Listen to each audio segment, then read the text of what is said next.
अस्सलाम वालेकुम, क्या हाल चाल है? ठीक ठाक है, खैरियत से हैं। कल मैंने मशीन लगाई थी, कपड़े बीच ही में पड़े रहे, मुझे याद ही नहीं रहा कि कपड़े निकाल के बाहर डाल दें। असल में बाहर हमारी तारें हैं ना, 2 तारें लगी हैं। कपड़े माशाल्लाह हमारे इतने ज़्यादा होते हैं कि तारों पे भी पूरे नहीं आते। एक एक फेरा चलाती हूँ, फिर अभी एक फेरा वो जो पुराना डाला हुआ था वो सूख गया है, वो उतार के लाऊंगी, फिर ये एक फेरा ले जाके डाल दूंगी। वैसे ये ड्राई हुए हुए होते हैं, लेकिन ये है कि जगह की कमी की वजह से ना हम लोग इसको फेरे को बारी बारी चलाते हैं। अब वो वाले कपड़े सूख गए हैं, वो उतारूंगी कुछ, तो फिर ये वाले डालूंगी। और अभी सुबह का वक्त है, अभी सारी सफाई करनी है मैंने, और उसके बाद फिर मैं बनाऊंगी बच्चों के लिए नाश्ता। और काफ़ी सारे लोग मेरे से, अब ये देखें ना, ये गौतम कार्ड मचाया हुआ। काशा साहब को कहा है वो टेबल सेट करें कोने पे, वहाँ देखें वो टेबल सेट करवाया है। उस टेबल को सेट करें, वहाँ चीज़ें रखें, अपनी सारी चीज़ें बीच में रख के फैला फुसला के काम करना मुझे नहीं पसंद ऐसे। और यहाँ पे भी हमारी ये देखें, बच्चों ने भी चीज़ें जो है ना वो सारी इसी तरह निकाल के रखी हैं। असल में हमने घर कल परसों खोला था ना, जब खुलता है ना घर, कोई सेटिंग, कोई थोड़ी सी चीज़ भी चेंज हो जाए तो सारी चीज़ें बाहर आ जाती हैं, और एक एक चीज़ को फिर सेट करना, जगह बनाना बड़ा मुश्किल होता है। तो मैं कल परसों से यही कर रही हूँ, एक चीज़ उठा के दूसरी जगह सेट कर रही हूँ, दूसरी निकल आती है, तीसरी सेट कर रही हूँ।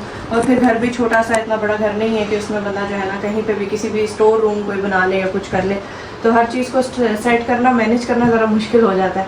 अभी मैं ये देखें, चार्जर तार हैं, इनकी सबकी एक बास्केट बनाऊँगी। और यहाँ ये गाड़ी की चाबी हमारी किधर पड़ी है, हालांकि इसकी अपनी जगह बनी हुई है।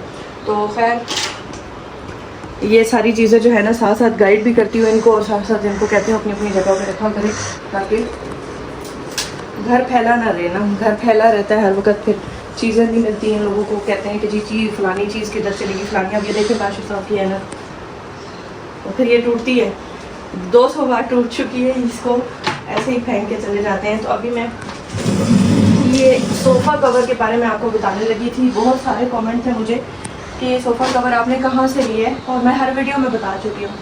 सोफ़ा कवर हम लोगों ने लिए हैं दराज से, बहुत अच्छे निकले हैं। मैं जब भी इनको वॉश करती हूँ ये बिल्कुल साफ़ हो जाते हैं और बड़ी जल्दी सूखते हैं, गीले नहीं रहते, ड्राई फ़ौरन हो जाते हैं। ये बड़ी अच्छी बात है इनकी। और इनको ना ये फ़िक्स एडजस्ट बहुत अच्छे से होते हैं, यानी कि इनकी ग्रिप बहुत अच्छी है। अगर मैं इनको फिक्स कर दूँ ये फिक्स रहते हैं। कुछ सोफ़ा कवर होते हैं ना शपड़ शपड़ बह रहे होते हैं सोफ़ों से, इनको मैं एडजस्ट करूँगी, क्या देखिएगा ये अच्छे तरीके से फिक्स हो जाएंगे। प्लस सोफ़ा ये इस तरह से ये सोफ़ा कवर एडजस्ट हो जाते हैं, और ज़्यादा भारी भी नहीं होती इनकी। और दूसरा वॉशेबल भी बहुत है, अच्छे से वॉश हो जाते हैं। तो इसलिए मुझसे काफ़ी लोगों ने पूछा था कि सिमरा इसका बताओ ये कहाँ से मिलते हैं। तो मैंने कहा जो लोग फिर से कमेंट कर रहे हैं उनको बता दूँ कि ये कहाँ से मिलते हैं। ये दराज से मिलते हैं, हर जगह से मिलते हैं, हर तरह के मिलते हैं। लेकिन जो और ऑनलाइन वेबसाइट्स थी वहाँ बड़े महंगे थे, 5-5 हज़ार का सिर्फ ये एक सीट सोफ़ा था, ये कवर था, सिर्फ एक सीट वाला। ये मैंने दराज से ये एक सीट का 3000 का लिया। तो इस तरह से 3000 और 3000 6000 का मेरे पूरे सोफ़े का पड़ा है। शेप मैंने से खुद दी है। ये जो छोटू था इसको मैंने 2 पीस यहाँ से साइड से उतार के ना, जैसे ये साइड का हैंडल होता है, तो इसको मैंने ना इस तरह से 2 पीस आपस में जोड़ के हैंडल को इसके ऊपर कर दिया है, क्योंकि ये भी बैठने वाली सीट थी तो ये भी कवर हो गई। सही है। उसके अलावा ये वाला हैंडल और ये बीच वाला हैंडल ये उस पर चला गया। तो 2 मेरे ऊपर सही, मतलब मेरे सोफ़े पर मेरे सोफ़े पे सही 2 कवर पूरे आए हैं। और अभी मैं ये साफ़ करके सफाई करके मैं झाड़ू भी इनको लगानी है अभी। और उसके बाद मैं सोच रही हूँ पहले नाश्ता बना दूँ आप लोगों को, है ना, उसके बाद फिर मैं सफाई करूँगी।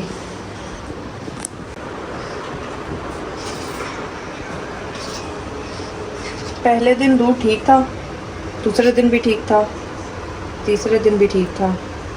कल वाला दूध पतला है। मैम ये अंकल से कह देना कि कहना आहिस्ता आहिस्ता दिन ब दिन दूध और पतला होता जाएगा, पता लग जाता है चीज़ का, ठीक है। क्यों? ये देखो ना कितना पतला है, बिल्कुल वैसे लग रहा है जैसे पानी मिलाया हुआ, पीने से भी पता चल रहा है। जो पहले दिन दिया था वो गाढ़ा था, ठीक है। उनसे कहना ये काम ना करें जो बाकी लोग करते हैं, 2 दिन सही दूध दे के चौथे दिन 5वें दिन जो है वो पतला पानी मिलाना शुरू कर दो। अगर हमने 1.5 किलो लिया, पहले हमने 2 लिया था, तो 1.5 किलो में आधा किलो पानी मिला के पूरा कर रहा है वो, समझ आई। ये उसे बोल देना आज दूध आप लोगी ना, तो कहना ये काम नहीं करें। अगर दूध सही देना है, इसीलिए हमने पहले भी हटवा दिया था, दूध सही नहीं मिलता। ये देखो ये कितना पतला आज उसने दिया, बिल्कुल तैयार है। तो कहना पानी शानी ना मिलाए बीच में। पैसे ही देने हैं ना उनने भी, बाहर भी पैसे दे के चीज़ ले रहे थे, चीज़ ढंग की ना हो फिर फ़ायदा क्या है। चाय हमारी बन के तैयार हो गई है, यही दूध डालूंगी क्योंकि पैकेट वाला तो हमारा बंद हो गया ना, और ये खुला दूध जो है इसकी चाय मुझसे पी नहीं जाती, बस कंप्रोमाइज़ क्या करूँ। अब उन्होंने ये लगवाया तो वो कह रहे हैं जी खुला पैकेट वाला नहीं आ सकता, 2 जगह बिल नहीं दिया जाता।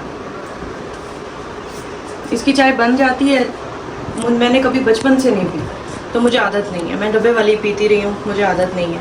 तो इतना दिल ख़राब होता है जिस दिन इसकी चाय पी लूँ ना खुले दूध की। बहुत सारे लोग खुले दूध की चाय के आदी होते हैं, वो डब्बे वाली नहीं पी सकते, लेकिन मैं नहीं पी सकती, लेकिन बस मजबूरी है, अब क्या करें, आदत डालनी है अपने आप को। तो नाश्ता बच्चे कह रहे हैं मैंने नहीं करना, हमारे पास रस भी पड़े हुए हैं, जिसने करना होगा वो रस कर ले, ठीक है। रोटी मैं आज नहीं बना रही क्योंकि खा ही नहीं रहा कोई भी। रात को इन्हें मैंने 1 बजे चिप्स बना के दिए थे बच्चों को, आलू के, शायद इस वजह से भी इनके पेट भरे हुए हैं। ये लोग सारे चिप्स खा के सोए थे तो शायद इसलिए भूख नहीं लग रही है। अभी रस खाएं, फिर दोपहर का खाना या शाम का जो खाना है ना वो अच्छा सा बनाती हूँ, फिर वो खाएंगे। तब तक ये है कि इन्हें भूख भी लग जाएगी। ओवर ईटिंग वैसे भी नहीं करनी चाहिए। अगर बच्चों को रात को लेट नाइट भूख लगी थी तो वो डेफिनेटली सुबह नहीं खाएंगे उठ के।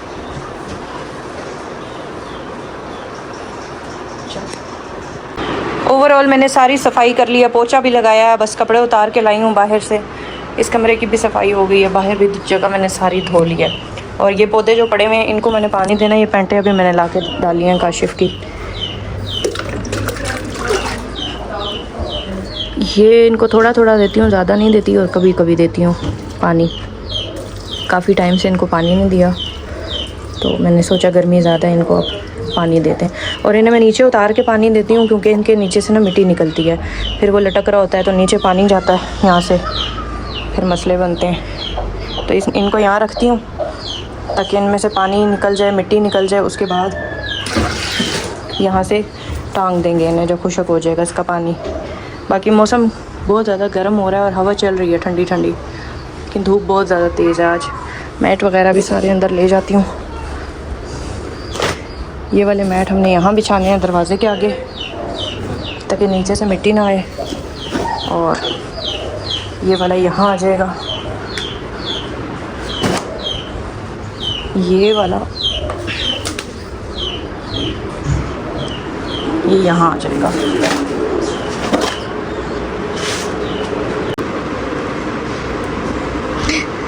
सीधी हो ना, चल आंखें बंद करो, आपके पूरे फेस पे लग जाएगा। रेन और मैं इसका मुंह पकड़ूं, पिन भी लगा दूं अब तो। आप हेयर बैंड हटाओगी तो पिन लगेगी ना, हेयर बैंड की जगह पे पिन नहीं लगती। कर लो, ऑलरेडी इतनी चीज़ें आपने लगा दी हैं, सिर्फ पिन लगाते हैं और फिर हेयर बैंड साथ नहीं लगाते। रेन नहीं आ रहे, इतनी प्यारी मैंने 2 पोनियाँ की हैं आपकी, नहीं आते बाल आगे। देखो हेयर बैंड भी लगाना ज़रूरी है पिन के साथ साथ। चलो खड़ी हो जाओ, अब जाओ खेलो, तैयार हो गई हो आप। रैन के लिए भी मैं चिप्स बना रही हूँ और बच्चों के लिए मैंने चिकन मंगवाया है, धो के रखा है, बिरयानी बनाऊँगी। नाश्ता भी मैंने नहीं किया, सारा सफाइयाँ काम ख़त्म किए हैं। तो अभी अपने लिए सिर्फ मैंने चाय में हल्की सी चीनी डाली है और चाय पीऊँगी, क्योंकि इसके बाद मैंने खाना भी बनाना है। अगर मैं नाश्ता करूँगी तो बहुत देर हो जाएगी और टाइम बहुत तेज़ी से गुजरता है। आज उठे भी बड़ा लेट है तो अभी मैंने दूसरे चैनल की वीडियो भी बनानी है स्टॉक की, फिर टाइम बहुत शॉर्ट हो जाता है। मैं सोच रही हूँ पहले खाना बना के रख दूँ, उसके बाद जो भी काम है ना वो फिर हो जाएगा। बच्चे जब घर होते हैं ना इतवार हफ्ता या छुट्टियों का जो दिन होता है उसमें सारे काम लेट होते हैं, क्योंकि ये उठते लेट हैं, सोते लेट हैं, फिर वो ज़्यादा जो है ना जल्दी सारा कुछ करना पड़ता है। तो मैं सुबह भी उठी हूँ, मैंने सारे घर की सफाई की है, उरैन को भी तैयार की है। अब उरैन की फरमाइश आ रही कि मामा चिप्स बना के दें आलू के। रात को भी इन्होंने आलू के चिप्स खाए थे, मैंने कहा चलो जो चीज़ खा रहे हैं ना इस वजह से ज़रा पेट भर जाता है बच्चों का, खाने दो। अभी भी वो मांग रही, कह रही है मैंने पराठा नहीं खाना, आलू के चिप्स दे दें। तो मैंने कहा चलो इस बहाने खा लेती, आजकल शौक से खा रही है तो खा लेती है, इसी बहाने नाश्ता हो जाएगा उसका। आपने भी चिप्स खाने और हानिया आज अपने कपड़े को इस्त्री कर रही है उल्टे सीधे इस्त्री कर रही है। मैंने कहा चलो आए तो सही ना सीखना इस्त्री कैसे करते हैं। लेकिन ये हमारी इस्त्री है एकदम गर्म हो जाती है, जला भी देती है कपड़े। उतार के कर रही हो, इस तरह तरह नहीं होते, फिर ये लोन इस तरह नहीं होती जब तक हल्की करके ना, हल्की करके मारो। हम इस्त्री पे ये लोन इस्त्री नहीं होगी आपको। चलिए जी, अभी मैं बिरयानी की रेसिपी भी आपके साथ शेयर करती हूँ और अच्छी सी बिरयानी बनाते हैं। बाकी जो वहाँ पे होटल में रूम का रेंट और ख़र्चा कितना हुआ था, बहुत बहुत बेशुमार कमेंट्स आए थे। हालांकि हमने वीडियो में साथ साथ एक एक चीज़ का बताया था। वहाँ से हम टमाटर ख़रीद रहे थे, हमने उसका भी बताया था कि कितने रुपए किलो है। 350 रुपये किलो वहाँ टमाटर था। चिकन ख़रीदा था, 100 रुपये का फ़र्क आ रहा था चिकन में। यहाँ 500 रुपये था, वहाँ 600 रुपये था। हर चीज़ की डिटेल हमने वीडियो में बनाई थी और मेरा ख्याल है जो लोग स्किप करके वीडियो देखते हैं फिर उनको नहीं पता चला होगा। रूम का रेंट हमने वहाँ पे रूम का रेंट भी वीडियो में बताया था कि जिस रूम में हम रहे थे रेड ओनियन में, यूपिया में, वहाँ उस रूम का रेंट था 12,000, 15,000, 18,000। हर तरह के रूम थे, बड़े छोटे। उन्होंने हर रूम का डिफरेंट रेंट रखा हुआ था। अगर आप जाएँ तो आप 12,000 ध्यान से दिमाग में रख के जाएँ इस सीज़न में, क्योंकि वहाँ पे 10,000, 12,000 से कम कोई भी रूम नहीं दे रहा। अच्छा जो रूम होता है साफ़ सुथरा लग्जरी जिसमें अच्छे बिस्तरे हों, उसकी बात कर रही हूँ। वैसे तो वहाँ 2-3 हज़ार रुपये में भी रूम्स मिल जाते हैं, लेकिन फिर वो रहने काबिल नहीं होते। बाकी खर्चा जितना कम करे इंसान, वो इंसान के अपने बस में होता है। अगर आप बाहर से खाना खाएं, ओवरऑल जैसे नाश्ता कर लिया बाहर से, ठीक है, दोपहर का खा लिया, रात का बाहर, ज़ाहिरी बात है बच्चे सब जाते हैं साथ, तो बच्चों के लिए एक्स्ट्रा पैसे हमें अपने पास रखने पड़ते हैं कि बच्चे कोई चीज़ मांग रहे हैं तो उनको खिला दें।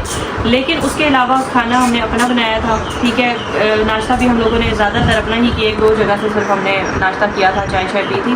बाकी टोटल हमने खाना शाना जो है ना वो अपना सिलेंडर लेके गए थे तो अपना किया था। फ्यूल हमारा इस्लामाबाद से वहाँ तक तकरीबन 8,000 लगा था कि 10,000। फ्यूल कितना लगा था जी? 10,000 फ्यूल लगा था। पता नहीं चढ़ाइयाँ उतराइयाँ थी इस वजह से ज़्यादा लगा था। नारायण का खान गए थे तो हमारा 16-17 हज़ार रुपये फ्यूल लगा था और वो दूर भी बहुत है। लेकिन यहाँ इस्लामाबाद में से अयूबिया और नथिया गली तक हमारा फ्यूल बहुत ज़्यादा लगा। 10,000 तकरीबन फ्यूल हमारा लग चुका था घर वापसी तक। और उसके अलावा मैं ओवरऑल अगर खर्चे की बात करूँ ना, तो इस दफ़ा हम लोगों ने 2 स्टे किए हैं। 2 रातें रहे, 2 रातें रहे हैं और 4 दिन हमने वहाँ गुजारे हैं, जिसमें हमारा टोटल खर्चा आया है 60,000। सही है, हर चीज़ इंक्लूड करके। और अगर हम लोग एक रात रहते तब भी हमारा तकरीबन जो है ना 50-40 तक चला जाता। लेकिन ये है कि हमने खाना खुद बनाया, सब कुछ नाश्ता वगैरह खुद बनाया, तो इसलिए हमारा ख़र्चा कम हुआ है। अगर हम लोग खाना शाना वहीं से ही खाते, होटल से ही चाय नाश्ता करते, तो फिर हमारा 80-90-70 तक हमारा जो है ना वो चला जाना था काम, 80-90 तक चला जाना था काम। तो बाकी यहाँ से इस्लामाबाद से तो हमारा फ्यूल फिर भी कम लगा है। बहुत सारे लोग मर्दान से, पेशावर से, कराची से, लाहौर से भी आते हैं, तो फ्यूल के हिसाब से होता है आपका। अगर फ्यूल कम लगे तो फिर आप बाकी चीज़ें मैनेज कर लेते हैं। और एक रेंट सबसे ज़्यादा होता है। रेंट जो है ना वहाँ पे वो महंगे होते हैं, जिसकी वजह से सारे पैसे आपके रेंट पे लगते हैं। अदरवाइज़ अगर रेंट कम हो, रिहाइश अच्छी हो, सस्ती हो, तो फिर आपका वहाँ इतना खर्चा नहीं होता। और यही बात है कि वहाँ पे फ्यूल और रिहाइश, बस इन 2 चीज़ों का ख्याल करना पड़ता है। बाकी खाना पीना तो अगर इंसान अपना कुकिंग का सामान ले जाए तो फिर वो मैनेज हो जाता है। तो ये था जी वहाँ की अपडेट, जो कि हमने वीडियो में भी साथ साथ दी थी। और बहुत सारे लोग जो नए आए थे जिन्होंने वीडियो शायद स्किप की थी तो उनको नहीं पता चला। मैंने कहा चलें आज घर बैठ के सारा बता देती हूँ आपको कि हमारा टोटल कितना खर्चा आया था। और जो नारायण का गान हम गए थे वहाँ पे हमारा 1 लाख के करीब खर्चा आया था ना, 1 लाख के करीब, 1,20,000 के करीब हमारा वहाँ पे खर्चा आया था, क्योंकि वो जगह भी बहुत दूर थी। 25,000 16,000 हमने वहाँ फ्यूल, 16-17 हज़ार फ्यूल लगाया था यहाँ से जाने आने का इस्लामाबाद से।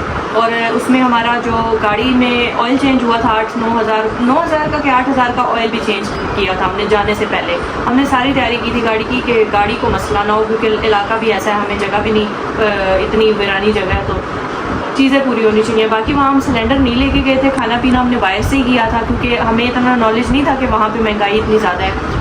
फर्स्ट टाइम जा रहे थे, हमने गलती की, सिलेंडर हम लेके जाते तो हमारा शायद वहाँ पे भी खर्चा इतना ना होता। खाना पीना हमने वहाँ टोटल बाहर से किया था, उस वजह से एक्सपेंस ज़्यादा हो गया था। हाँ, बटाकुंडी में एक होटल था जिसका रेंट हमें बहुत कम मिला है।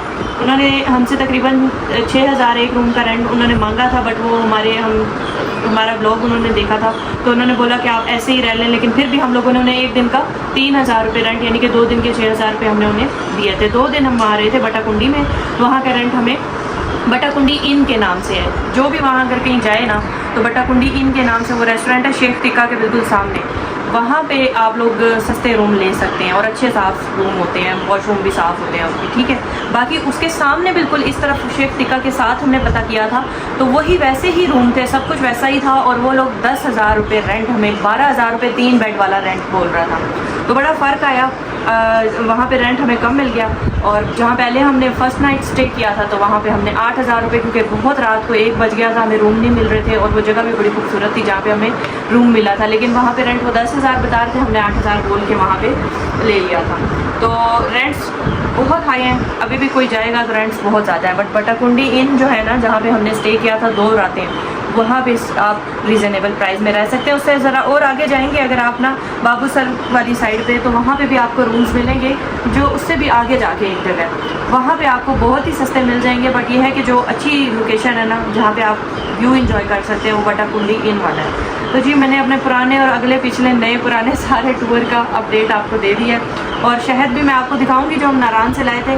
बहुत सारे लोगों ने बोला था कि ये शहद फेक होता है, हमने जब भी लिया धोखा खाया है, तो हमने धोखा नहीं खाया। उस भाई ने गारंटी दी थी और उसने बोला था कि हमारा बाहर एक्सपोर्ट होता है, तो उसका भी हमने नंबर वीडियो में दिया, और आप जाके वो शहद वाली वीडियो देख के उसमें से निकाल के हमसे ले सकते हैं। शहद वाकई ओरिजिनल है।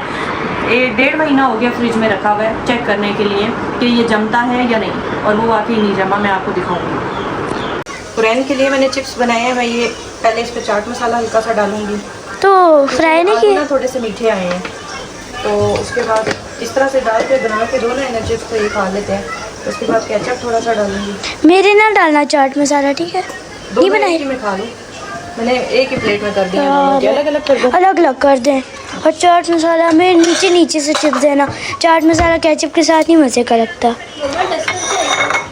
डस्टर बेटा, अब ये मिक्स हो गया ना हानिया, खैर है, दे दें वैसे भी हैं।